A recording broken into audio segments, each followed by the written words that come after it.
In financial news, today, Spotify officially celebrated its $100th shared with artists. Well, if you wanted honesty, you've come to the wrong place.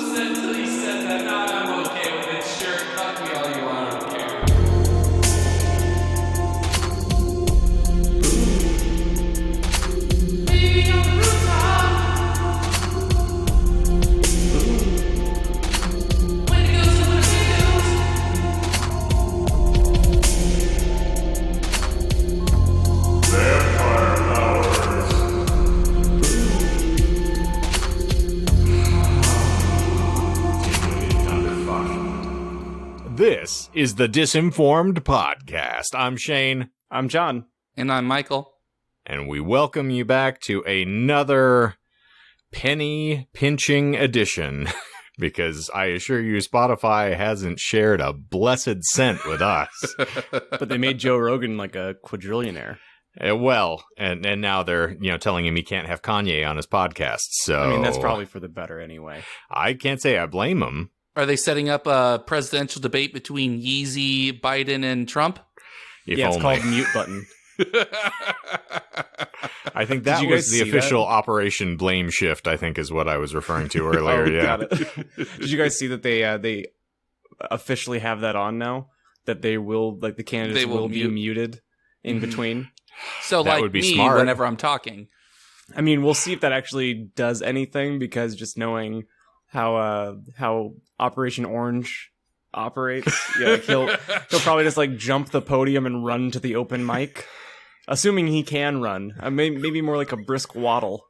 Oh, he runs the best, John. In case you didn't know, he's got fastest. the best people. Yeah. He's the fastest at spreading more cases everywhere he goes. He's he knows impervious the right to gravity. He's immune to it. He can just move with the greatest of ease. He jumps like a gazelle on fire. So He actually invented gazelles. Smart guy. Yes. I mean, they're amazed. The gazelles actually think he's one of them. Yeah. That's I talked to the gazelles Saturday the other day. afternoons. Yeah, they said I was the best at not being a gazelle. Yesterday, I had the pleasure of visiting In Separate Rooms podcast, and before we started rolling, they have some really, I think, smart choices on what they will or won't include in the episode. It's kind of like a, hey, don't talk about this stuff, and we literally, in the course of 30 seconds, fucked everything that they said not to touch on yesterday. It's like I've been built up and I had to explode. Fauci, in his latest update on COVID, said God is dead. I think with that sentence and then the previous stuff that we've covered all the things that they don't talk about. But that being said, if you guys are hearing this, thank you for having me on. It was a lot of fun, and we hope to have you on this show here in the next few months. That'd be a lot of fun. And we'll tell you that you can't not talk about the things that we were just talking about. You can literally talk about whatever you want. I will not throw anybody into free speech jail unless it's Shane. Yeah. I do have enough bail to get out continually, though, which is the nice thing. I don't know how I keep... Are you referring to Michael's editing skills? Because it turns out that wasn't as clever as we thought it was back in the day. Because everyone's like, we know that you said something incendiary. It's like, yeah, it's the point. We're just not going to have it uncensored. Like, yeah. So I want him to know. I want everyone to know that he's using, saying bad words, but I don't want you to know what it is. Yeah. So if Richard Nixon had a podcast, it would be this one. It's called The Secret Tapes, apparently. And it's, Redacted. Reducto, yes. The next time you say a bad word that I have to censor, I'm just going to say redacted over it. That'll be it. As opposed to sniff or snort. Or a dog barking, or all the other things that I've used to censor. Yeah. No, what was when you were snorting in the last week's episode and you edited it by having, I assume, your girlfriend say sniff or snort or something? No, I don't think I... Oh, did I really censor that out? No, I think I just muted it. No, you had a woman say snort or sniff. I did not have anyone Michael, did you not listen that. to your own, my friend? Then you need to go back and listen to our episode. I snort a lot of cocaine before I edit those podcasts, so everything is a blur. I don't remember editing any of them. Yeah, my friend... Yeah. For those of you who actually listen to our podcast, because the two of us do. who are on my side here, who actually go back and know what is said on here, one, yes, I appreciate you backing me up on the fact that I am not the most outrageous individual on this show. It's appreciated. Yes. I'm giving the presidential thumb up to the camera right now, which none of you can see. Worth $20. And furthermore, also that Michael does not remember the stuff that he does or does not edit onto this show does not shock me. And I sincerely doubt it shocks any of you listening presently. Everything's Beautiful. a blur. Where am I? What year is it? Well, Michael, you're looking more stupid with it. Yeah, you nailed it. That's pretty hard to do, considering I already look pretty Neanderthalish. So I don't know if that's a word, but we're gonna go ahead and barrel through that. Yeah. I was gonna say you look more at ease, like you finally relaxed in after like getting back from your trip. Feeling good? Oh. You got some you got a cough, you got some phlegm in there? No, I'm still self-isolating. Before I left campus, there was a place that I stopped at because I stopped at it for lunch. They have beers for $3, and so I was like, I'll stop on the way here. So I'm a little bit more relaxed, air quotes, than I usually am. So got it. Well, I was thinking because last week you had congestion, and it was very like I listened back to a majority of the episode, and you sounded congested. And the cynic in me was like, I don't know if I'm going to hear from Michael next week. I tried so hard to try and like stifle that, but I was definitely congested. That's just normal. Shane is losing his fucking mind again. I'm immune to the allergies. That's just me. My nose decided to take a vacation. You're really fixed. Oh, go ahead. Sorry. You snorting nasal spray on the show is somehow called you trying not to do it. That was, I was getting ready to edit afterwards, so I snorted some coke, so. God. Are you the guy they sent to kill you because God forgot to? If only. Speaking of death, it's going to be incredibly topical for this week because we are going to be discussing Deathbed, the bed that eats. But for those of you who are not familiar with our general setup here, what we will typically do is we discuss a sort of random or esoteric topic, and in the course of explaining it to one another, we will leaven in the occasional lie, and that is the point of the entire podcast, is for us to then force one another to figure out which is fact, which is fiction, and which is posse. Stew. Interloper. But we elected for this very month to make it a spooktacular, a spoopy month, if you will. So we're doing all horror-themed or Halloween-y. Yes, that's right. I can get down on it. It is a porn subheading, Halloween-y. And so this is going to be the penultimate of our spooky episodes, and we are going to discuss Deathbed, the bed that eats. I'm not sure whether or not you were actually trying to transition me there, John, but it happened organically. No, I know what you identify as, so I wasn't going to try and force anything on you. RuPaul and I have been sharing fashion tips for years. As well, I'm afraid of organic. I was going to do more of the not housekeeping, but we've been really good this month so far about like keeping tabs on what we've been watching, reading, playing. And you responded to something that I shared on my socials, and I've been really excited to talk to you about it. And I've saved it for now. Are you talking about the picture that you sent to the chat where it was a picture of Stephen King's nipple and you said Stephen King's tit?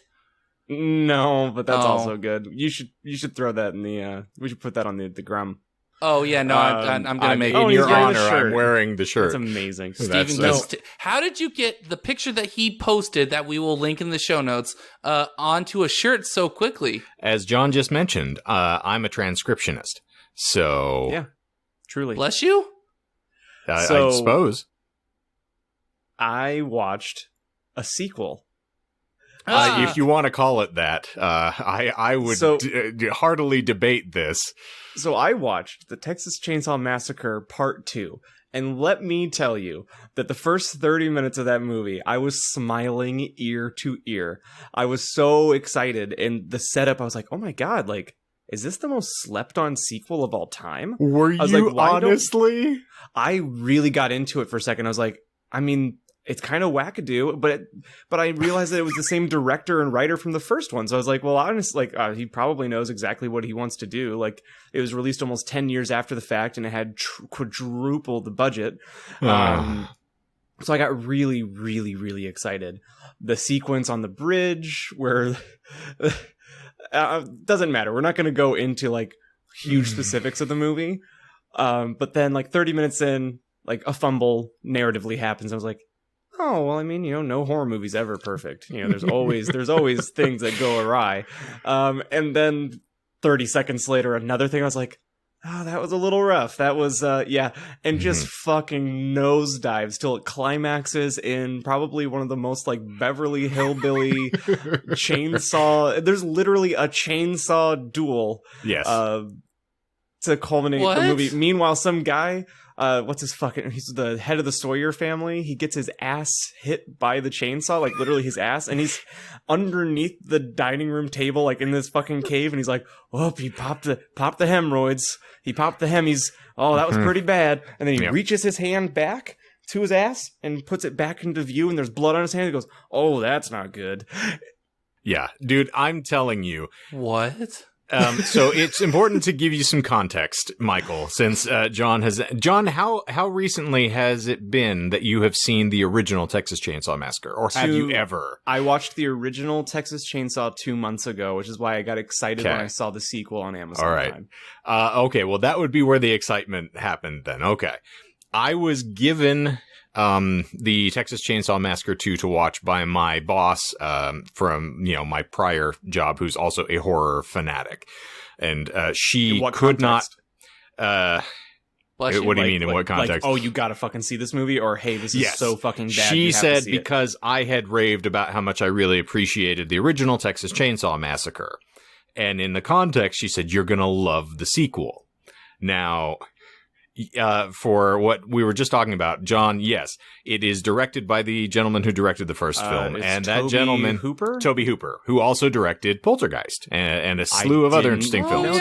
Yeah, that's still on my list because of you guys. I need to see Poltergeist this week. Yes. Well, you'll notice that Poltergeist is much more of the Chainsaw Massacre 2 Toby Hooper than Texas Chainsaw Massacre 1.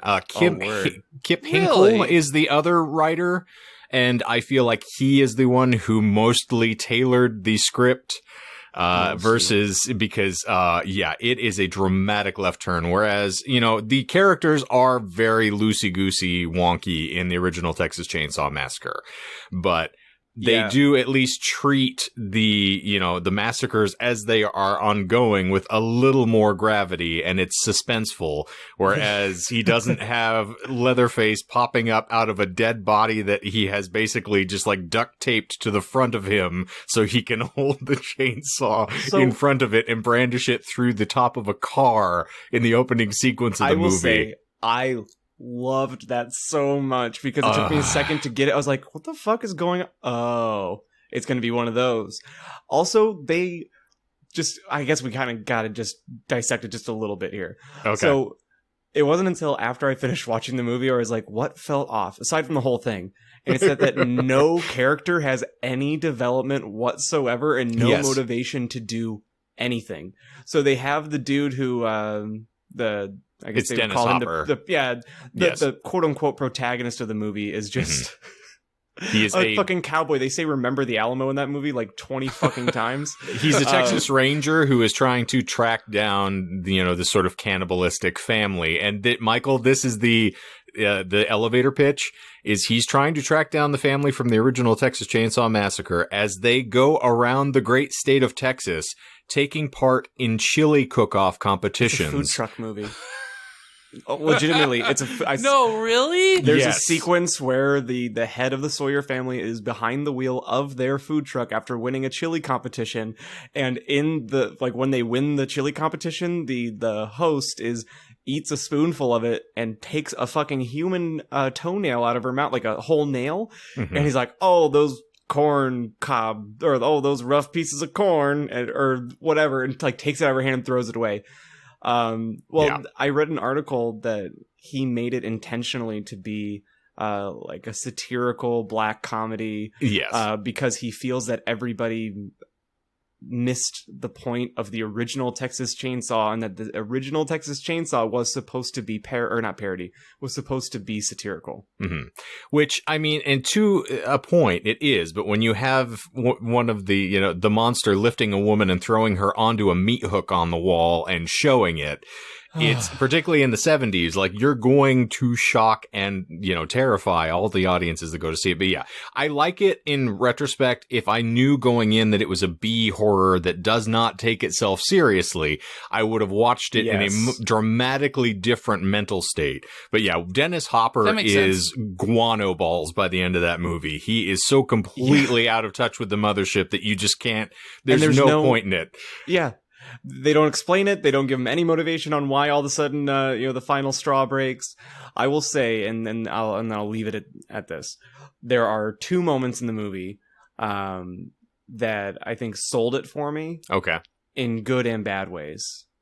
So the good sell is the monologue that Chop Top does in the radio station. Oh, right. Where he's wearing a wig and he's talking to the heroine of the movie, and it is authentically very creepy and funny at the same time. Right. Like, the setup of that scene is really, really well done, and I can't deny it. And also, for those who appreciate the Rob Zombie oeuvre, it is, I'm forgetting the actor's name, Bill Moseley, who is in House of a Thousand Corpses. Papa Firefly, is that who he is? Or he's...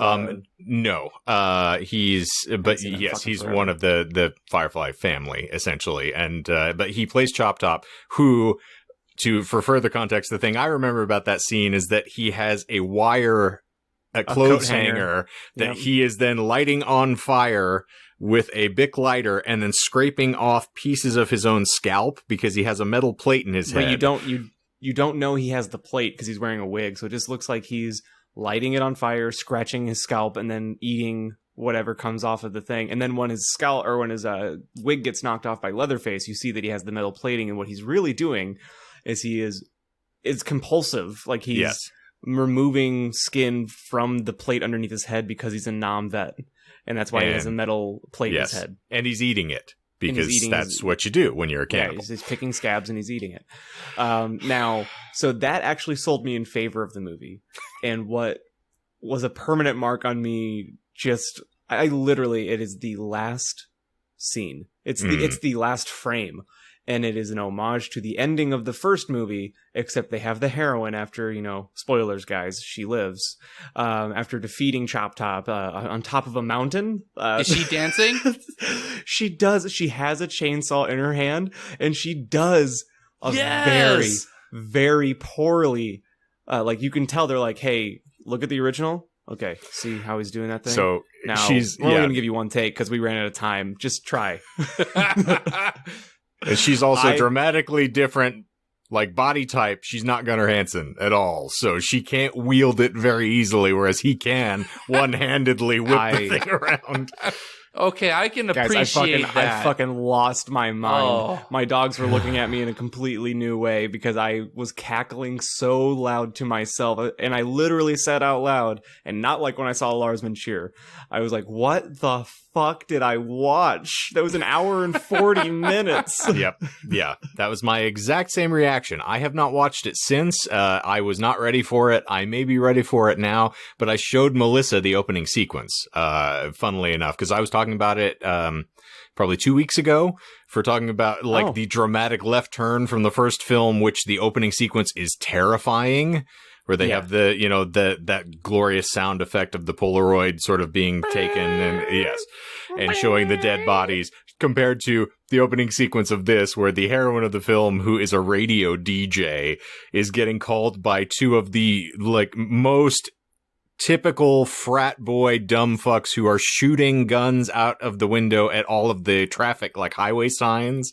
and are calling her on a cell phone and refuse to hang up. And so that won't free up the line for the radio station. And they're just going, wee-hoo! And shooting guns. And this is the first 10 minutes of that film. Oh, it's beautiful. Darn it tootin'. sold me. Oh, God. It's so fucking horrible. Well, that was a... Now, redemption time.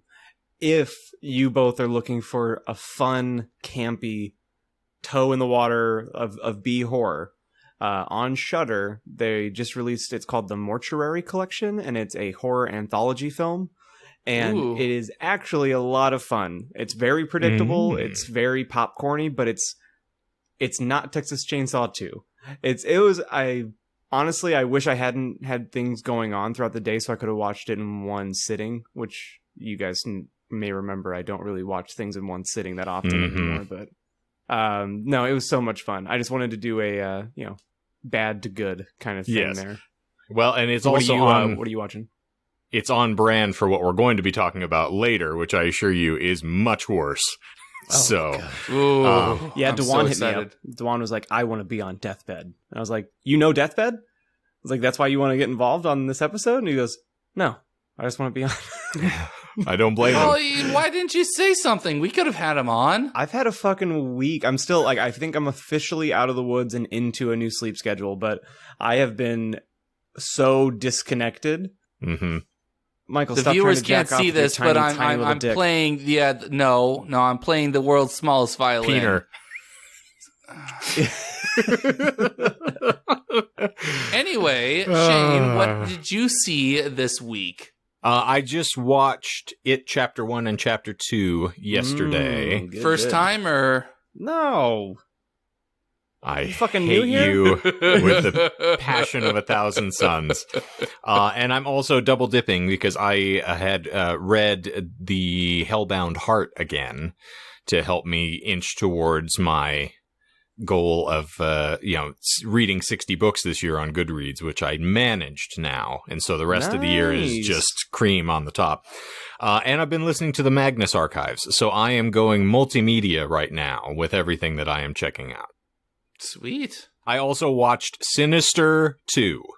That was dog shit. I assure you, the only redeeming thing is I'm going, okay, well, Deputy So-and-so is back, who I had forgotten that he's, I didn't recognize him in It Chapter 2. So by the time I flashed forward to, I was like, oh my dear God, it's Ed's. Like, I totally spaced on the fact that, Deputy So-and-so is in It Chapter 2, which just blew my mind once I saw it. But yes, that movie is abysmally bad. To the point that I was actually doing flash forward through any sequence that had any of the kids talking in it, which anyone who's seen it, that's about 60% of that movie. So I completed it in record time because I had no time for the dialogue. I was like, let me see how bad this gets. And it got pretty horrible. It was not good. Now, I almost started doing it, but I'm trying to wait for Becky. But again, we're now officially on very, very different schedules. But yes. I wanted to watch the first two Insidious movies back to back. Okay. And I was letting her know that you and I had talked about Insidious on a podcast before, but because Sinister and yes, we did touch on Insidious slightly. We did because of the and it's her bringing this up is what prompted me to remember. She's okay. Like, if I remember it, she's like, I really liked most of it, but for some reason I think I didn't like the ending. I was like, that sounds about right.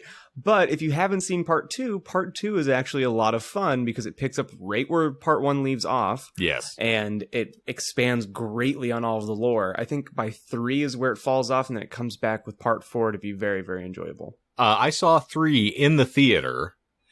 And I went late, apparently, and so I had to sit in the front row of one of the theaters, like one of the smaller theaters, so I was vertically looking up at it the entire time. I liked some of the scares, and the character was interesting enough as far as visually, but yeah, the story was pretty abysmal comparatively. Yeah. Anywho, Michael, what didn't you watch this week? I actually watched a couple things. I watched all but the last episode of The Haunting of Bly Manor. Nice. No spoilies. How is it? Really good. It's definitely, I feel like they could have shrank it a little bit. There's a little bit of filler there, but on the whole, very, very comparable to Haunting of Hill House. Nice. Okay. I really, really enjoy it. And I'm probably about halfway through Call of Cthulhu. Yeah, the video game. Seeing you pop up on my PlayStation feed every single morning, or actually early afternoon. Fuck it, late afternoon. I see all of your pop-ups. Yep. He stalks you all day, Michael. That's basically what he's telling you. That's fair. Someone's gotta. Won't you? Also, very good game. Shane, I would definitely recommend keeping an eye on it to grab it when it's on sale. Okay. Because I don't know how much it is normally, but I would say it's definitely worth a grab when it's on sale. All over. Speaking of sales, Michael, yes. since we're all PlayStation users, they're running a Halloween sale right now. Ooh. And I snagged the Alien Isolation Collection for $8. Nice. Okay, so also gonna do that. finally, Doom Eternal went back on sale for 50% off, so I snagged Doom because Eternal of the for new $30. DLC. Yeah. So just a heads up to you and to the listeners, if you are nerds like us, it goes through November 3rd. Nice. Okay. Well, I'll definitely grab the Alien Isolation. Yes. Yeah, if you haven't played it, it's very I have well not. It's totally worth it. Especially for kind of $8 up my fucking alley. dollars. Yeah. The thing I really love about that game as well is that it is not one of those, it kind of challenges you in the same way that Hitman does, is you can't just blast your way through it. You do not have weaponry that is going to work. And even if you do have a flamethrower, which is fairly effective, it's only just a slight means to an end, and you will run out very quickly. So you really have to be mindful of every step that you take in that game, and it is incredibly unnerving. Very much so. So if you do like video games like that, that's the main reason why I recommend the Amnesia series. Or Outlast 1 and 2. The cerebral stuff.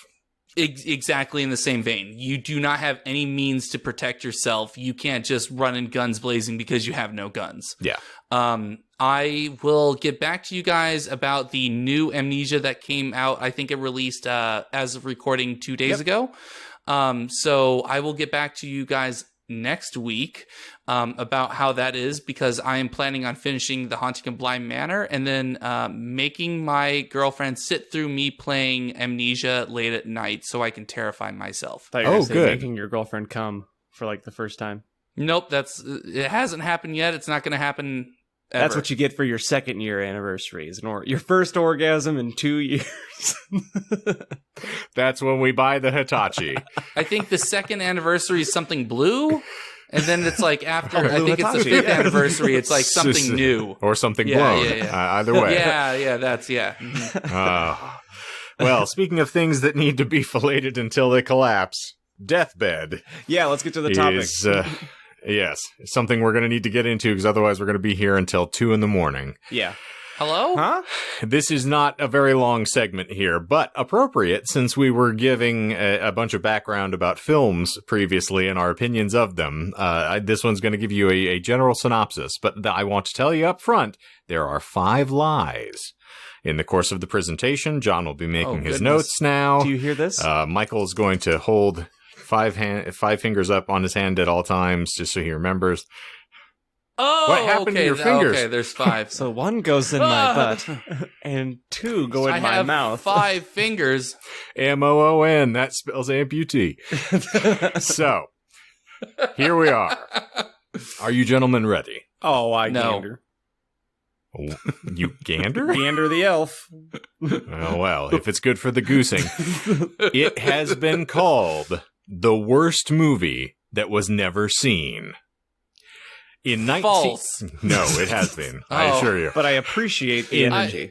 It's on par for the course. I always got to call bullshit within like 5 seconds of you starting to talk. Yes. So. Smash that like button. Smash my dignity.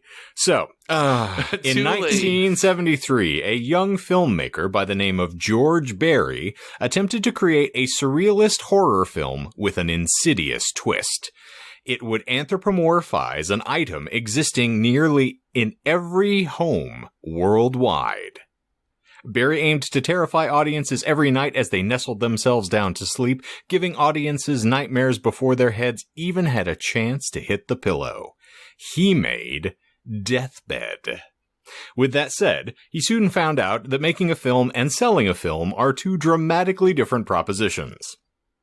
The plot of the film centers around the titular antagonist, as it is passed on through generations, bringing tragedy upon those who come across it. Pun intended. The film tells a tale from a bygone era wherein a demon who made John spit out his beer. The demon is described as a demon who resides in a tree, who, on a whim, changed himself into a breeze.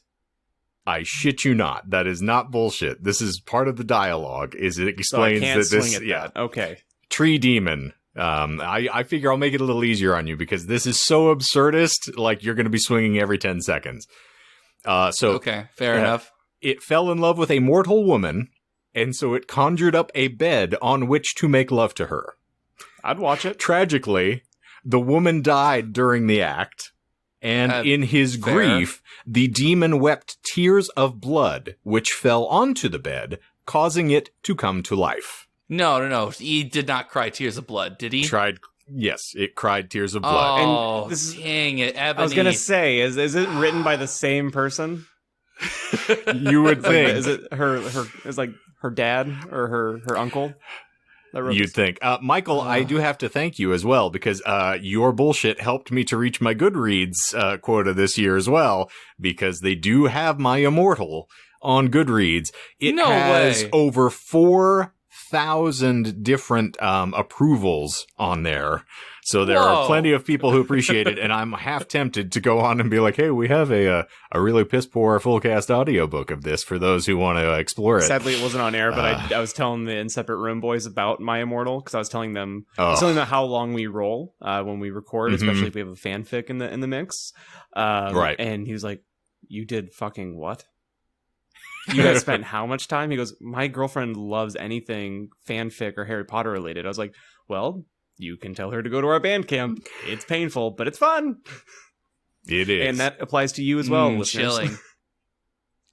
So if you haven't caught it yet, please go to our Bandcamp. Get it. It's free for nothing, which is, we're giving it too much credit by not charging anything.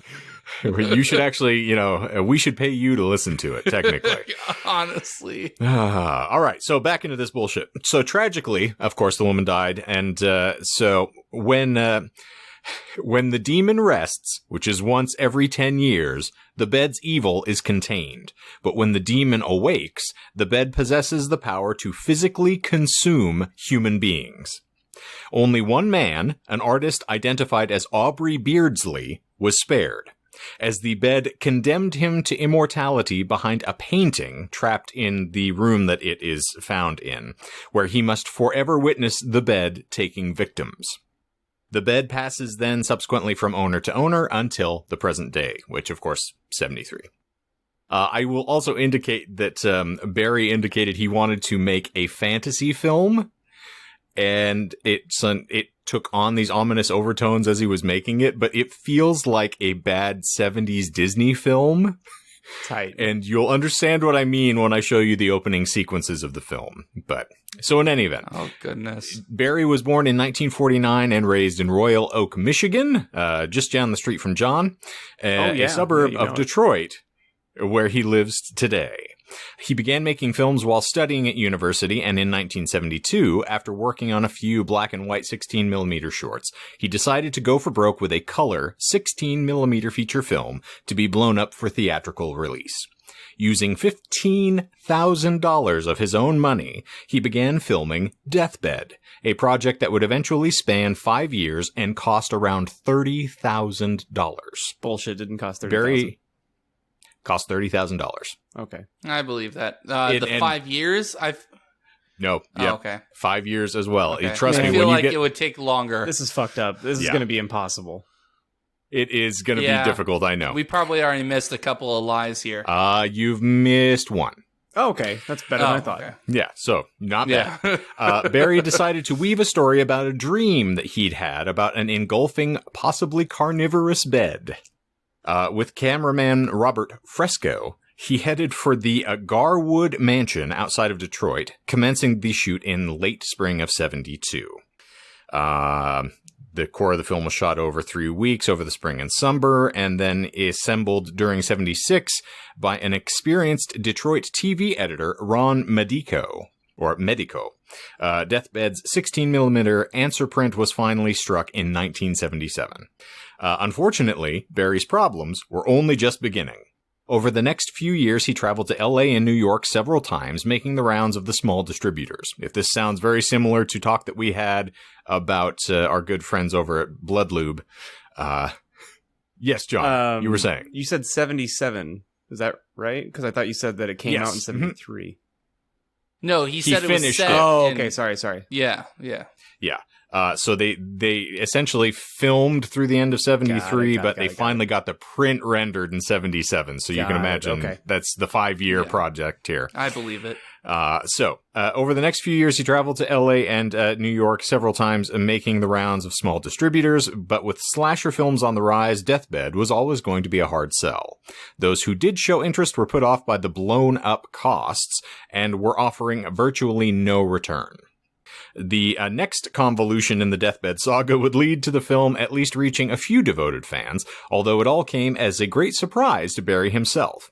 In the early 80s, he sent the answer print, which was still without credits at the time, to a small LA company interested in obtaining the video rights. He was offered $1,000 for a finished video master on the film that he spent bloody, $30,000 on. Plus. Ouch. But Barry was chronically short of cash and unable to shoot the missing credit sequence, and so time passed and the answer print was eventually returned. What he did not know was the interested party had unscrupulously pirated a copy of the film before sending it back, sneaking it out onto tape in Great Britain in the late 1980s on the supremely obscure Portland label. Portland released a pirated VHS of the film in the UK, as well as subsequent VHS releases in Australia, New Zealand, and Spain. The Spanish release is dubbed into Spanish and is considered quite rare, as you would expect. Is that bullshit? Not bullshit. Because it was all Commonwealth. Oh, damn it. Yep. So, despite the pirated VHS release outside of the US, Barry remained unaware that the film had received any sort of release until 2001. I believe when he discovered a forum post about the film by French film journalist Jean-Claude Michel on the website Scarlet Street. This led to interviews with Barry by Daniel Craddock, who had also written a review of the film, and in turn author Stephen Thrower for his book Nightmare USA. As a result, the film received its first 2 official releases with a theatrical premiere at the San Francisco Indie Fest on February 15th, 2003, and a DVD from Cult Epics in the same year. For the DVD release, Barry added the new music to the ending and opening credits, performed by Thrower's band Cyclobe, and as he was never satisfied with the original music for the film, composed by Mike McCoy. Now, I do all of this to get us through to what I ultimately want to get you with, is the synopsis of the film and depiction of what's happening. But I wanted to get you a little context. So Barry's quote is, "Deathbed came..." Let me assume. Yeah. Deathbed came from a dream, and to begin with, I wrote the story as more of a fairy tale than a horror film. We shot the story as possibly more horror film than fairy tale, and then, in the editing process, Deathbed tried to return to its fairy tale origins. I like how you give him the accent of somebody who's chewed tobacco for like 15,000 years and is missing half their lip. Yes. Mm-hmm. He strikes me as a chewer. Yes. So, here we are. The film is broken into 4 segments depicting the savage and deplorable acts of the demon's soul enshrined behind a fetching duvet. Each act is given a title card, labeling each as a daily meal. No. Yes. No, not they're shit you not. Tarantino-esque. Yes. So, first segment is breakfast. The film opens to a blank screen with only audio of someone or something noisily eating an apple. Oh. Is that OG, really? OG ASMR? Oh my goodness. Yes. It is. I'm not kidding. It is so hackneyed and ridiculous that I can't begin to describe. This is the sequence I want to show you all so that you can experience it with me. John will, and I actually included in my notes, John will appreciate this glorious bit of ASMR. The title card of Breakfast is then flashed onto the screen, and we proceed into an expository introduction of the bed from the imprisoned Aubrey Beardsley, an artist who indicates he's been trapped in a small cell for 60 years following his death. The bed is depicted as snoring. There is overdubbed sounds of the bed as the camera pans around the bed itself. Oh my goodness. Okay. But at the sound of a young couple trespassing into the building, the bed yawns and awakens. And this is very Disney-esque, like...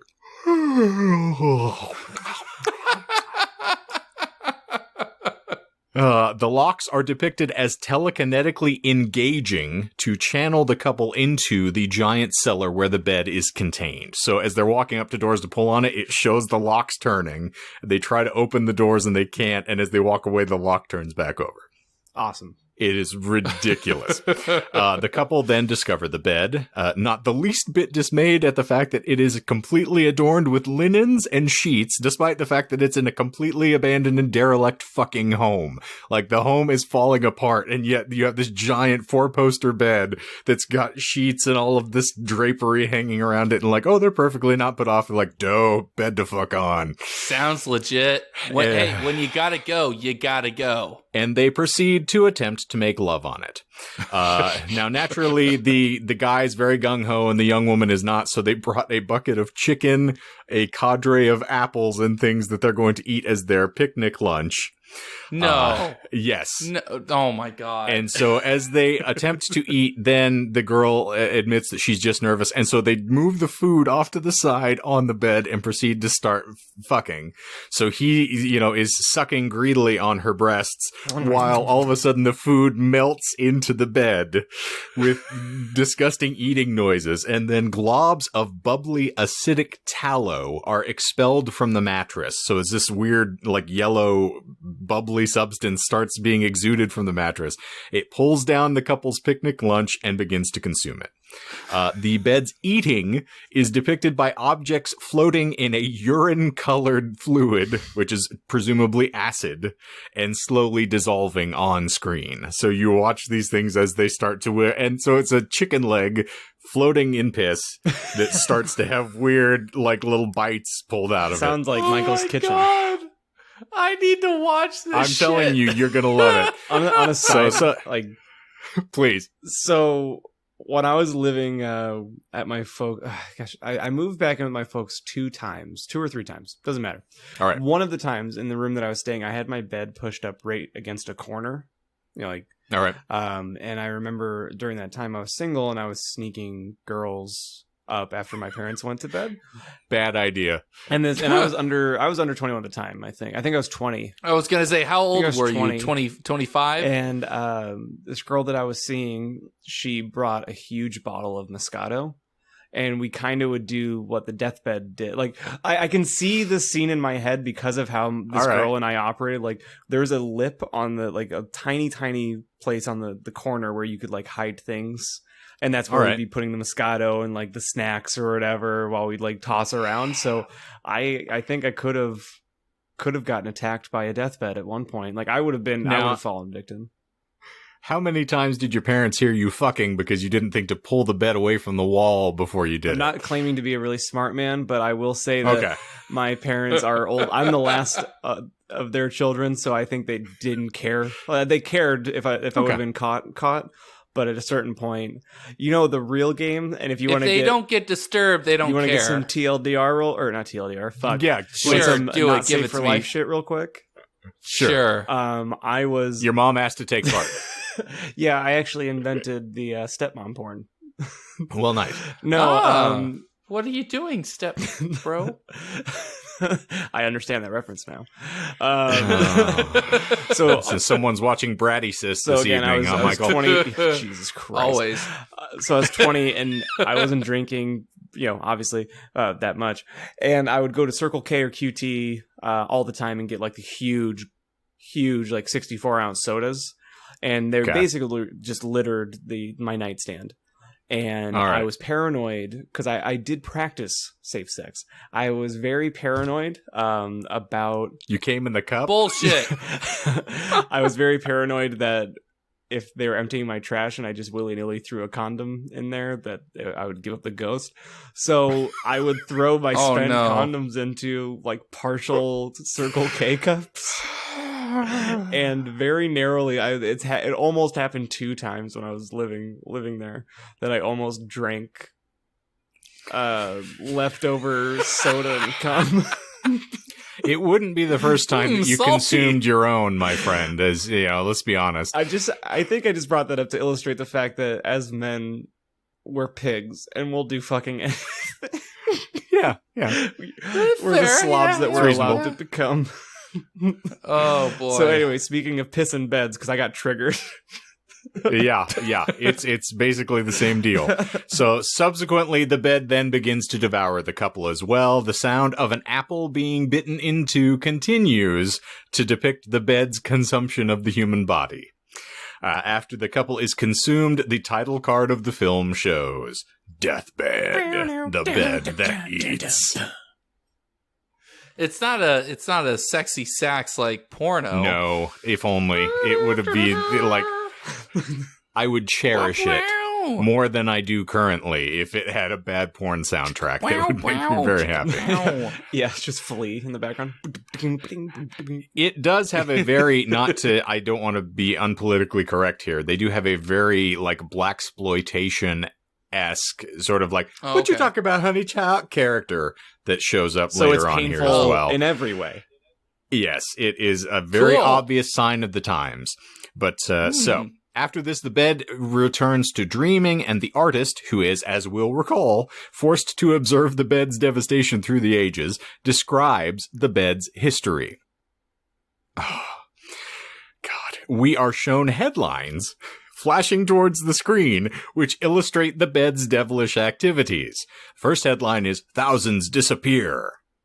Because thousands? Obviously, thousands disappear. Bullshit. There is no way. No, that is true. Second headline, "Strange munching sounds heard in the night." Third, "Mayor demands action." Fourth, "Mayor disappears." And finally, "Mass hysteria." Kind of sounds like if Ducey was... It's so eerily reminiscent of the current time and climate that I was scared. Oh my god! But yes, I really enjoyed the first headline is just "Thousands disappear." My Satan! Because who's keeping track of this? The rapture. Also, why aren't you more like shocked or alarmed? Where you're like, okay, thousands of people disappeared. Let's not just throw up a headline. By the way, thousands disappear. Thousands disappear. News at 11, I guess. Probably, maybe, sure. Fuck you, you'll watch and it. Also, I would. And emblematic of this stupidity here, Beardsley then, on the overdub, mocks the bed for its stupidity, only to be telekinetically disincorporated by the enraged bed as it destroys most of the house. That's bullshit. Okay. But the bed does destroy the house. So it actually completely destroys the cellar that he exists in. A statue is depicted as weeping blood as the house crumbles, and then the artist is reincorporated through a hole into the oubliette, oozing through what appears to be a keyhole as a stream of pink protoplasm. There's a Michael moment for you. Drink. And then the artist is shown sitting in his cramped quarters again, none the worse for wear. Now I understand how you guys feel when I present a topic, because my eyes glazed over. Mm-hmm. I went into a fog. I did not. I actually saw that happen. I thought your camera freezed. I thought you were having lag issues because like you just look slack-jawed, more so than usual. Well, yes. If you've seen Ghostbusters 2, where the pink ooze is trying to reach out of the bathtub and grab Dana and the baby, it's kind of what this looks like. No, I had to think about it. I have not seen. Oh my gracious! Okay, I give up. Not that if I have seen it, I was very drunk, which doesn't count. Michael, all right. So when are you not drunk? In the morning when I wake up? Inquiring minds want to the know. couple of minutes when I wake up before I have my first shot. And by inquiring minds, I mean the human resources department at both your pizza job and the university. We want to know. They don't exist. They don't exist. So Beardsley, they don't exist because you drink them away. I don't hear You any can't tell me I'm complaints. fired. You're not telling me what to do. You're just I'm teaching this class whether you want me to or you're not. just delicious cheese pizza on a board. You're not my boss. I want to eat you cheese I want you, pizza. and I'm going to have you. Shane. Wendigos and Winnebagos, yes. So, Beardsley continues chiding the bed as though this is simply par for the course, and we're treated to the bed greedily consuming a fly as it awaits its next victim. It's really hungry. It They're thirsty. has an unsatiable appetite, my friend. Insatiable, even. So, we move on to lunch. 3 women, Diane... Which Well, again, the it's first a quarter. black title card with white font, Yes. right? Uh-huh. Clerks or Please tell me Tarantino. it's Common Sans. I don't know what the bloody font is, my friend. Oh. Anywho, so, on to lunch. 3 women, Diane, Susan, and Sharon, whose name is only revealed at the end of the fucking film, which is very confusing if I'm Dang trying it, to write... Sharon. I was doing the synopsis as I was watching it, and the whole time I had to keep referring to her as Nameless Woman number 3, because it never tells you who any of these people are. Tight. You only get their names through context of them talking to each other, of like, oh, calm down, Diane. For all you Night Vale fans out there, that's appropriate. What else? How else would they introduce the characters? With title cards or something? So You they know? have them driving up in a car, and they're all doing internal monologue as they're approaching the house, which is even more entertaining, but okay. So they discover the remains of the now destroyed house. We are given interior monologues from each of the women explaining their circumstances and how they're brought to be at the home. Beardsley attempts to speak to one of the women through the painting, realizing that the bed is reacting angrily to her presence. Uh-oh. Uh-oh. The Trouble in paradise. The youngest of the women, Susan, is ostracized by the other 2, so she feigns illness to allow them to leave her in the room while they go have a picnic. Climbing into the bed, she sleeps, but the bed plagues her with disgusting nightmares. I'll let you watch this because I'm not going to go blow by blow. Otherwise, we will literally be here until 2 a.m. But it's ghastly. It's ridiculous. She's presented with a platter teeming with mush, caterpillars, and a fluttering moth. She is forced to eat the tasty. caterpillar, and then the bed undresses her, spewing up the bubbling tallow out of the mattress to consume the flowers that she brought with her first. How does it undress her? Does it eat just, the clothes? The clothes just get ripped off of her. Yes. So then it uses a cruciform necklace she is wearing to decapitate her, Oh. and subsequently devours her. So it does not just want to eat her, it wants to torture her. So it saws her head off with the necklace. The bed Okay. is next depicted assimilating one of the lady's purses, loosing a bottle of fucking Pepto-Bismol, which it is then shown consuming to abate the symptoms of gastric distress it is apparently experiencing due to the presence of the third, as yet unnamed woman. And that actually happens. Yes, that actually fucking happens. And we later find out, of course, this is Sharon. So finally, as Sharon nears... Why are you such a heartburn? Ozzy Osbourne cued here. Sharon! Sharon! So, finally, Sharon nears the cellar against the bed racks by bleeding in fucking agony, man. It was fucking crazy. And I was like, Sharon! And then Thank you. shat I on feel a like I turtle. was pulled into an episode of The Osbournes there. I'll just read Thank you. the rest of this as Ozzy Osbourne and see if you fuckers can keep up. Please. So anyway, the next order's contemplates what Sharon would terrify the bed, man. It's fucking weird. So anyway, he reviews a cavalcade of previous victims of the bed, my favorite of which is a matronly woman shown were eating a lurid publication entitled Candid Press. I'm sorry, I'll stop. That was actually really fucking good. You don't understand, man. Like, it's 1972, you're on fucking tour, man. And I ate this fucking bat's head, and all of a sudden I was in a fucking bed to try to me. It was fucking crazy. Do you think that Ozzy It's may crazy have fucking caused shit, COVID? man. God, no. Whoa. I'll tell you, he'll survive it. He and Keith Richards will both be smoking cigarettes. Just hanging out I thought you were... He'd both be fucking alive, tell you what. I can't transition out of the Aussie voice very easily. Apparently, it gets me a little tongue-tied. Yeah. Anywho. All right. So the artist next contemplates why Sharon would terrify the bed. He reviews a cavalcade of previous victims of the bed. I assure you, there's like 12. It's fucking nuts.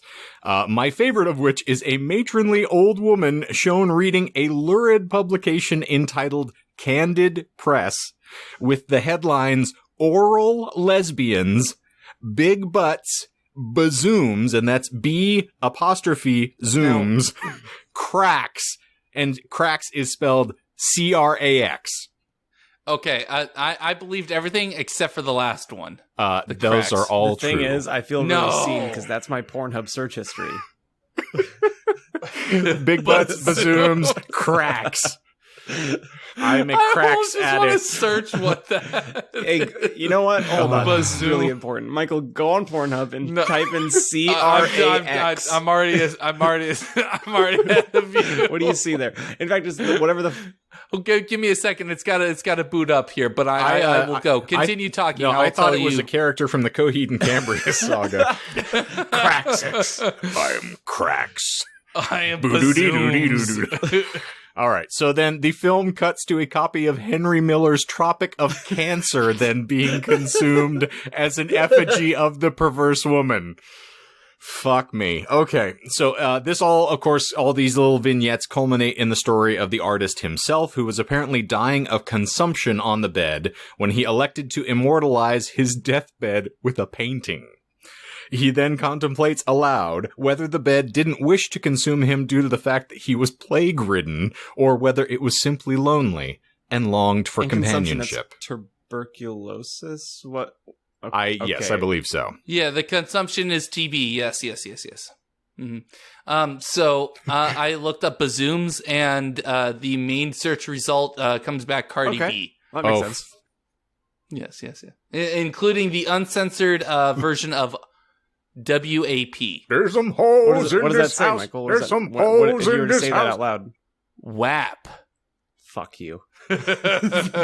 Not what she says in the music video, mind you, but how you would read it is WAP. All right.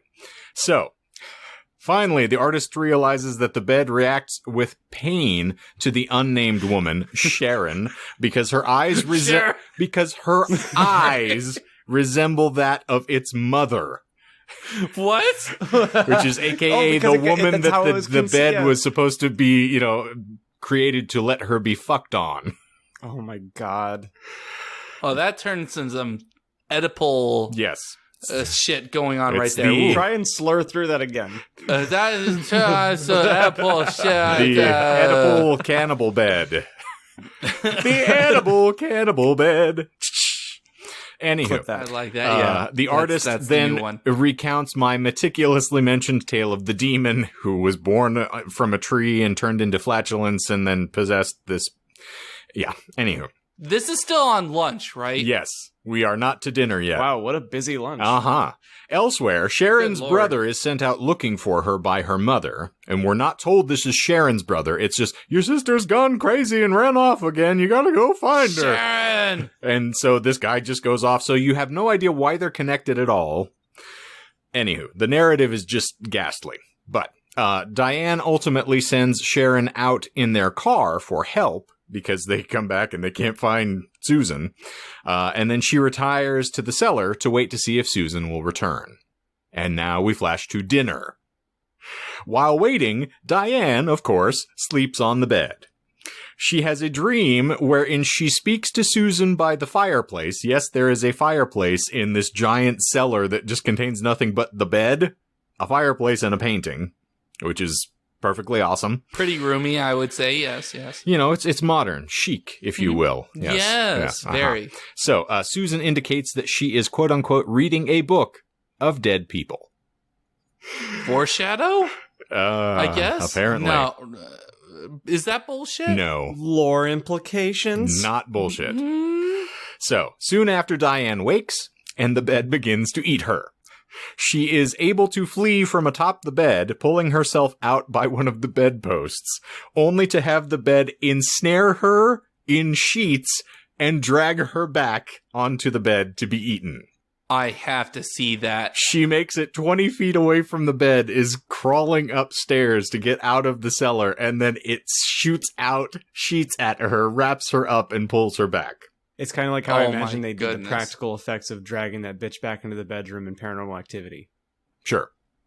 You don't remember that? Yes, I'm teasing. So. Actually, no, it's Paranormal Activity 2. She gets dragged all the way. I was going to say, I don't recall that at all. I've seen the first one, haven't seen any after They all so. bleed together after a while, my friend. It's all the same movie. Fair enough. Anywho, the unnamed woman, Sharon, who had to walk back to the property she had to walk back to the property after the car broke down, unsuccessfully attempts to save Diane as she's crawling away from the bed. So she's playing a tug of war with the bed.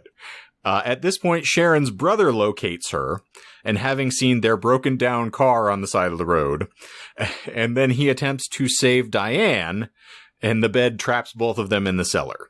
A disembodied eyeball is produced by the bed. It rolls onto the floor, turns to look up at them, and then disappears into thin air. As you want to do. Yes. No, is that bullshit? Not bullshit. What the fuck? I know. So, as the brother attempts to devise a way to rescue Diane by stabbing the bed with a giant knife that they brought, which is conveniently located in their picnic basket. As you do. Yes. I bring a giant knife to my picnic. Naturally. It looks like a bread knife in their defense. Yeah, it is. So, only to have his hands dissolved down to bone by the bed. So he's he's stabbing it with the knife. The bed grabs his hands and sucks all of the meat off of them. So he's just holding up these two skeletal hands. This, oddly enough, does not send him into shock at all. And he just placidly comments on the state of his hands as they dissolve down to the cartilage. That's fucking weird. Yeah. He's hey, like, can you give me a hand, sis? He's like, I can't even feel this. This is really sad, man. And then he asks, how am I supposed to fist you now? Oh, bratty sis. So he asks Sharon to pull his hands off rather than watch the bones fall apart one by one. So she rips his hands off. Perfect sense. Just as this occurs, the demon, now existing in the form of a jackrabbit, slumbers. Whenever I think of beds, I think of jackrabbits. Yes. So yeah, that makes sense. So it just shows a rabbit laying down and falling asleep, which removes all power from the bed, freeing Beardsley from his chamber behind the painting. So the artist is able to emerge because the bed's asleep. And we get to our final chapter, Just Desserts. No. Yes, that is the heading. The artist, now freed from his prison, awakens Sharon and describes a ritual to her that will destroy the bed. First, he has Sharon remove her brother from the cellar, which she does, and I shit you not. I will take this out of the running because it's so hilarious. She just leads him to a hill. He's not deficient. He just doesn't have hands. She walks him over to a hill and he kind of stumbles, and she just pushes him down the hill. Get out! So he just rolls down this hill and falls down. She doesn't check on him. She doesn't do anything. She just walks by him. Yeah, you're fine. I'll be back. She's like, you're walk it off. Fucking waste of life. So anyway, then she's instructed to build a circle of wood and then carve a circle of blood into the wood flooring, which the bed has been rooted to in the cellar. And the bed begins to cry out the entire time as she's cutting into it. It's like, like Ozzy Osbourne. Oh, son! Oh. You fucking stop cutting me already. So, to join the circles, the one in blood in the cellar and the one outside made of wood, Sharon is then instructed to use the bones from her brother's hand and hair from Susan, which she just somehow conjures out of midair. They don't show where she got the hair from. She just has a handful of Susan's hair. This then connects the two circles, allowing the bed to be transported outside of the cellar and into the exterior circle of wood. Everybody with me right now? No? Yeah, it's as fucking convoluted as you would expect. I rewatched this 3 times as he's explaining it to try to write this down, because it's laughable. So, Sharon carries out the ritual, which then teleports the bed out of the room and subsequently revives the bed's real mother by transferring Sharon's life force out of her and into the dead body. So killing Sharon, A little swapperoo, yeah. and reviving the woman who shares eyes with her. So wife swap, okay. Basically. Yeah. The bed then completes the ritual by having sex with Sharon's brother. No. The guy who has no hands? Yeah, I should say the bed's mother. I'm sorry. I missed the word there. So okay. I was about to be the like, bed no, that's fucked him. bullshit. He was down a hill. He's out of the play for now. Got that hardwood. Yeah. Okay. But no, yes, the bed Okay. actually, the bed's mother then walks onto screen nude, picks up the guy with no hands, puts him on the bed, batters his brains out with her whap, and then as they are coupling, the bed then spontaneously bursts into flames and kills all of them. The bed's destruction, as we find out through the voiceover monologue, also finally allows the artist to pass on into the next life. And that, gentleman, is the entirety, the breadth and depth of Deathbed, the bed that eats. I feel like a changed man. I need to go back to my psychologist because I need therapy. Your psychologist? My psychologist. I used to go to a psychologist, man. It's fucking crazy. This is 1974, and I just got finished banging the fuck out of this woman who's the mother of this asshole named Michael. And I found him, and it was the weirdest thing, man. Excuse me, she would be 11, so Yeah, if that's you why I would fucked her. kindly... This is just... It is proven. So for the love of Quab, what were the 4 that we missed? All right. I got no stabs. have a Yeah, feeling none. you're going to tried. be a little upset at me. But firstly, Mr. Barry used $10,000 of his own money, not $15,000 initially. I did a cheapie. Fine. But you were on the scent for it costing $30,000, but so he only put up 10 grand Got initially. Bastard. I know. The rest of this is so bizarre. Like, it's, as you've seen by my saying, we tried. you convert the artist into protoplasm and squeeze him through a wall. The headline mass hysteria from the various newspapers is not real. All the rest of them are. Mass hysteria does not appear. For the Ghostbusters aficionados amongst you, that was my pull. I wanted to get back into movie references. So John did get that the artist was not telekinetically disincorporated, but no one said shit when I said he got reincorporated through the wall into the oubliette, oozing out as a stream of protoplasm. It sounded bullshit. I think I was just too excited that I got something. It was right after it. So that's a lie also, because it's technically, if he wasn't disincorporated, he wouldn't have been reincorporated. So that is the secondary one there. And finally, the demon did not appear in the form of a jackrabbit. For the Patton Oswalt fans amongst you, that the demon was still, they just cut to a shot of a tree, because you can find a tree anywhere and shoot it, and there's like, the demon's fallen asleep. So they have a tree, and then they show a pair of eyes just closing on screen. No fucking way. Yes, they just it's ridiculous. But so that, friends and neighbors, will complete my run of lies for this episode. The rest of that shit is real. Are we gonna watch the YouTube bit? Absolutely, I have it right here. I just didn't know how much of this you gents wanted to get into. I want to I think we can definitely do the ASMR without audio, without visual, because we can definitely include that in the actual episode. All right. So, well, go ahead. No, please. I'm throwing into our chat right now the YouTube hyperlink to bring us all. I'm clicking that. Boop. I also am copying and pasting something to our chat right now as well, because I remember that I have something to cash from last week. I was telling you guys about a short horror film. Oh, yes. And I found it right while you're presenting. It's 2.5 minutes long, and I think we should watch it to end the episode. So for all of you who are going to be listening to this first run on the episode here, this link is still active and this movie still pops up. at least for Deathbed. So you can watch this free for nothing on YouTube right now and join us in the fun and frivolity. And so It's in the notes, right? Wait, Yes. before we start this, can I just read the top rated comment Please. on this? Okay. I don't think, even at the slobbiest low point of my life, and it was slobby, did I ever bring chicken and apples to bed. That was the highest rated comment with 9 thumbs up. Okay. That's so good. Well, John, So we just hit play? you've been added. So yes, we'll give everybody a quick countdown just to get everybody prepared for what's going to happen. If you want to watch at home, just to follow along, we're going to start the video now. And gentlemen, you can sync up with me in 3, 2. Michael, are you not ready? No, I'm ready. Okay, son of a bitch. You get to edit now. Congratulations.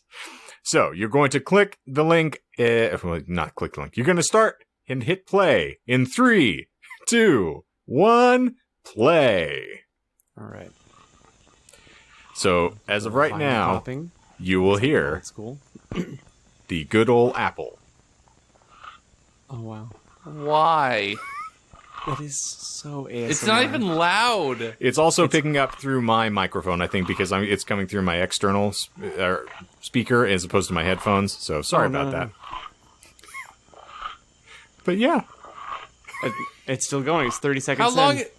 Yeah, why is this lasting so long? Like, I It's only an understand hour eating 17. something. Dude, I'm not kidding.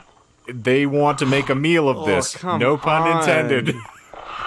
Just fucking get to the goddamn point. Please tell me this is like at least like Guys, 30 minutes of 45 just yeah, this. seconds in two and minutes. still.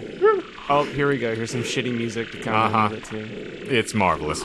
And honestly, it's kind synth. of good that it's getting picked up in your mic a little bit because Okay, I think good. yeah, And- breakfast. It looks like an American Horror Story font. And the house. Oh yeah, this is definitely set in the It's 70s. Very, yes, very yes, much so, yes. like an Amityville horror looking setup, I'm gonna. but Yeah. with American Horror Story script that came on. I'm reducing my volume just so I'm not, fighting everything, and that Michael Oh. doesn't have to, devastatingly deal with this as we go forward. But yes, now we've got our cozy little fireplace and the artist giving us his brief introduction. But yes, it's like, okay, so there's brick walls and this giant cellar and then this glorious 4-poster bed. What the fuck? I can see- That's an ordnate bed. That is fancy. Hornet? And that's one of them that they're ordinate beds, I'll one of tell them you, fancy ones where you gotta sleep in the sleep number Shane. beds. I'll tell you what, man, you set your own number, man, all that comfort, man, it goes right to you. Shut the fuck up, Michael. Limbo for 60 years now since my death. Okay, the artist is. So the artist is giving us a little, follow-up here as to his own Oh, story. he looks like he's crying. Oh, what a poor little baby. He's had a it's like rough Tom go, Riddle. man. He's actually Oh, David my life Gilmour is of Pink so- Floyd fame. And of course, we Wait, got the so cozy how couple. much are we watching of this? We can stop whenever you want, because essentially, Okay. I just wanted to give you a brief Okay. introduction. So let's Well, pause, yeah. and we can, you Let's can pause. Yeah, watch okay, this on okay, your own. okay. 220. Yeah, Alright, cool. I think I definitely will. It's like fucking hot garbage. Dude, you're gonna love this movie. Oh, I will watch the fuck out of Yes. this. So do you and guys want to? I'm already sold. I'm gonna watch it probably tonight. I'll force my girlfriend to watch it. I don't care. You'll enjoy it, and it's only an hour and 17, so it's an easy I'll enjoy it. digestible. She probably won't. Pun intended. I John, feel like you were saying? Oh, I was going to say that I feel like those kind of things are digestible with anybody that you watch it with, as long as you give them. It's what I've been giving to Becky as well, like the preamble of like we can make fun of this in real time. I'm not watching this in earnest. Like, Yes. please make fun of this with me. Mystery Science Theater. This with me. Yes. Ooh, But- oh man. Do you Good guys stuff. want to watch 2.5 minutes? Kind of narrate what's going on. Can we do that off air? Well, I was thinking John's initial, what we were positing last week, if I recall, was we were going to do this for the After Dark. Oh, my bad. Ooh. Yeah, let's do it. Yeah, that'll be a lot easier because then someone can share their screen and everyone can enjoy upon it. Okay, that makes more sense. In which case, Shane, do you want to plug that, or do you want me to plug that? I don't care. Well, as long as you include when it airs, John, I'm perfectly fine.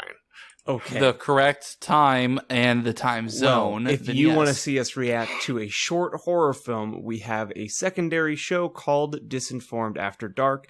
It is every Friday, 10 a.m. Shane, what is that? 10 Mountain a.m. time.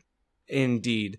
While we wait for our files to compress from these episodes propers that we're recording now, we dive into Chuck Klosterman's hypotheticals and also just spout some nonsense here and there. So if you are not tired of hearing our voices yet and would also like to see our ugly faces, now you know where to go. I don't.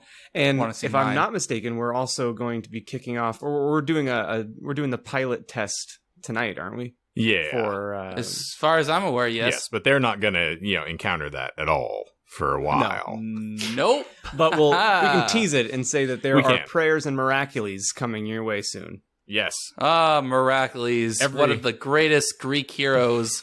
Every Wednesday, we will give you the, tears of miracules on the tubes of you. Yes. And we don't know when that's airing yet, because that's it's TBD. Yeah, we're going to work it out. The best date. Also, Shane, you doing Deathbed and describing the synopsis, I wrote the note, and that's why I write notes now. Uh-huh. I want to be in charge of the episode that airs the day before Thanksgiving. Pourquoi? Like, I'm calling dibs.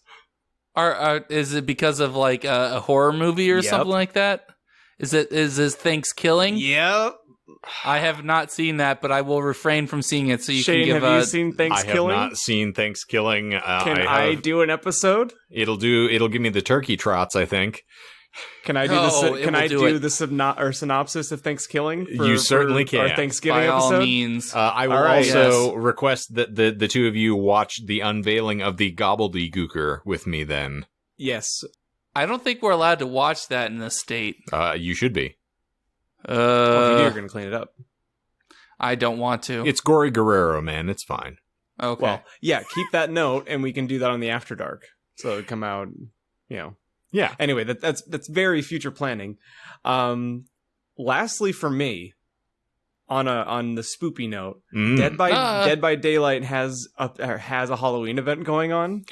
And it's awesome to have like pumpkins and whatever like on top of generators as you repair them. But I've been sharing with you guys the hate mail that I get because Yes. I'm playing late at night now. So I have realized that if you play Dead by Daylight, and I'm sure it goes for any competitive online game, after I think the most vicious, after 2 a.m. on, I never get messages from people when I play online, ever. And I almost exclusively now get hate mail when I play after 2 a.m. I had someone call me a A bundle of last twigs. Thanks for censoring yourself there. You're welcome. That's easier Yeah, for me to I edit. got a message Hermit. after a match last night that said, "You play like a hermit. and and I said, "Yeah, you play like someone who's bad at this game." Mhm. And they never responded. Nope. So if you're out there somewhere, I hope you get HIV. Whoa. John is he's taking a run at the throne, ladies and gentlemen. He wants to Damn. depose me as the incendiary Ooh-wee. man on this episode here. I'm just kidding. Dadgum, tell you Let what. me go ahead and put the Shane filter on there. It's jokes. I don't mean it. It's But all if you yokes. if you got injured or hit in traffic, I'm just saying, if you were to be sodomized by a rusty fishing knife at some point in your life, you deserve it. That's let it. me say, I don't understand sending people like hateful shit. Yeah. Like to strangers. Like I've sent messages like, "Hey, that was a really shitty thing that you did on that match," but I never go to the length of like, "Hey, you should go kill yourself." Like I sometimes I want to, but that's like the anger sharks in my brain. But you don't say that to people. Well, So that's the Dead by Daylight retort for that is like, yeah, because you couldn't kill me, you hapless shit. Yeah. Anyway, felt Kill like me that was worth yourself, sharing you with coward. guys. Yeah. Also, Asher, you're never going to listen to this, but my condolences on making it another year. Yes. We're all shedding bloody tears for And you, my Michael, friend. speaking of accidentally making it another year, by the time this airs, you will be one Dead. Here's hoping. No, happy birthmas, you silly fuck. John, were you just doing like a Father John Misty? No, Yeah. the Happy Birthmas, you silly fuck.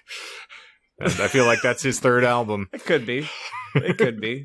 It's more like a Shaneism, actually. Yes, it's pretty damn close. I think apostrophe or comma, you silly fuck is very much a Shane ending to anything. Yes, without question. Most certainly. We'll harken back to my glorious birthday wish for Asher, as I hope that his birthday this year ended the same way his first birthday did, which left him naked, screaming, and covered in amniotic fluid. Yup. A good wish. Boo, boo, boo, boo, boo. Well, I think that is going to wrap this up in a glorious umbilical cord and choke it to death, as though this were the director's cut of The Butterfly Effect for the Disinformed podcast. We appreciate you hanging out with us. We hope that you all retire comfortably on your own individual deathbeds tonight. I know Asher is going to be trying to find every bloody cellar in the state of Arizona so that he can finally get caught up in the deathbed. Give me release.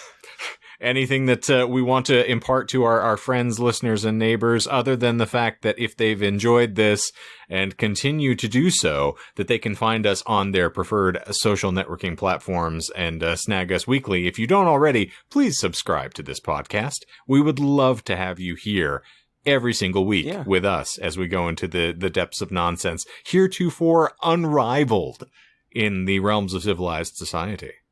Yeah, I would like to add and finish that, like on the topic of things wearing masks because it's the Halloween season. Birds aren't real; they are just drones wearing very fancy masks. And also marine life, you might want to look into those as well. Just something to look at. You're always being watched, always being watched. Just like the idea of John being a responsible adult, birds are lies. So just bear that in mind. Well, if you are describes everything I wanted. Vote. Can we say that? Veto. Yes. I was going to say that too. Yeah, please. Please do your civic duty. I dropped my ballots in the mailbox last night, so I did it today. Yep, stickered. I need to get my girlfriend to fill out her ballot so I can, make sure both of those get submitted. She knows how to read and write, right? That's the debatable obstacle that I'm tripping over right now. Well, get to work, son. Unless it's not good news, in which case then don't teach her how to read or write, and let's just I mean, it's good. I mean, like she knows her ABCs, she can sing them, but like after that, it's kind of a crap. So, what grammar school did you pull her out of? None. I felt she was a nun. You pulled her out of a convent. Yes. You sick fuck. Hey, I like him innocent. All right, we're giving up the ghost. So please kill him. See ya. If you're looking for a girlfriend that is not pulled out of a school somewhere, and you're on Facebook, perhaps, you can find us there at facebook.com/disinformed podcast. If you're like John and looking for some visual forays while you shitterbait, you can find us on Instagram at Disinformed Podcast. And if you are ranting and raving about the poor state of the American discourse surrounding the democratic process, perhaps, you can find us on Twitter at Disinformed Pod. But I believe that's going to end everything for this week's staggering installment. And we're going to put this baby to bed, as it were. Shane, next week, you and I will be hopefully in the same room for this. Presumably. As long as I'm, don't tease me with a good time. I just got a little, I just realized that because I was looking at it. I was like, oh my god, that'll be so much fun. Now, will your bandwidth handle it, is the question. Oh, I'll handle it, rookie. Yeah. Oof. Well, here's hoping. So. No, that comes later. COVID. That's for next week. I was going to say, forgive me, Father, for I've sinned. Right. For the Disinformed Podcast, I'm Shane. I'm John. And I'm Michael. And if the COVID don't get you, this podcast will. So long and good night. So long and good night. Share it! Anyway, it was 1947 when I was born. I really love the fucking Beatles. This is crazy. Shane! It's a fade out. It's a fade out. It's a fade out. I can feel it. It's a fade out. It's a beetle? Michael, give me a fucking fade out, please.